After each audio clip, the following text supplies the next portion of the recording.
গোয়ালি কি করছেন? আরে কি কব, এই মুরগিটা বসাইছি 21 দিনে মুরগির বাচ্চা ফোটে। বসাইছি প্রায় 1 মাস হয়ে গেল, তো এখনো বাচ্চা ফুটতেছে না, একটা বাচ্চাও ফুটেনি। কি দেই ভাঙ্গে কি অবস্থা। একটা মোরগ ছিল কয়দিন আগে জবাই করে খেয়ে ফেলছি, আর একটা মুরগি ছিল। এই যে অনেকগুলা ডিম দিয়ে বসাইছি, 1 মাস হয়ে যাচ্ছে, তা ডিমের কোনো বাচ্চা ফুটতেছে না। এই জন্য এখন দুপুরবেলা বের করে নিয়ে আসলাম, দেখি কি অবস্থা ডিমের।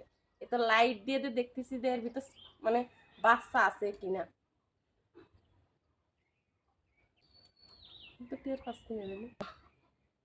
এখন এই ডিমগুলো ভেঙে ভেঙে দেখবো যে এর ভিতরে কি অবস্থা।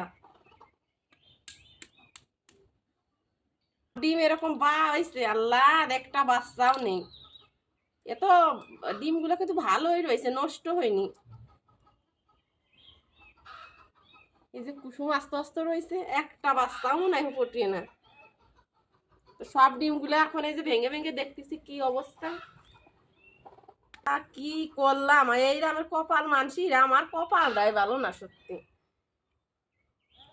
সব ডিমগুলো বা একটা ডিমই নাই বাচ্চাও। এ বড়া ফড়া কপাল, এরামের কপাল জনে কারণ না হয়। এগুলো হচ্ছে একদম নষ্ট হয়ে গেছে। এই যে সবগুলা, আর দেখেন সবগুলো ডিম মানে ভাঙিয়েছি, একটা ডিমের ভিতর হচ্ছে বাচ্চা নেই।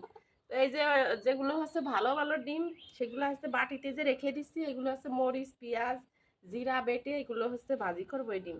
তো আপনারা কে কে ডিম খান অবশ্যই কমেন্ট করে জানাবেন। আমরা ভালোই রয়েছে, ফেলবো কেন, এই জন্য হচ্ছে ভাজি করে খাওয়ানে। এই মুরগিরে জব করতে হবে এখনই, বুঝতে না হলে ওরা জবই করে খেতাম। তাহলে এইরকম মুরগি পাইলে আমাদের কি লাভ হইলো সব।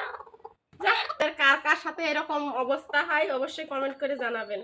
তো ভিডিওটা এই পর্যন্ত, সবাই ভালো থাকবেন, সুস্থ থাকবেন, আল্লাহ হাফেজ।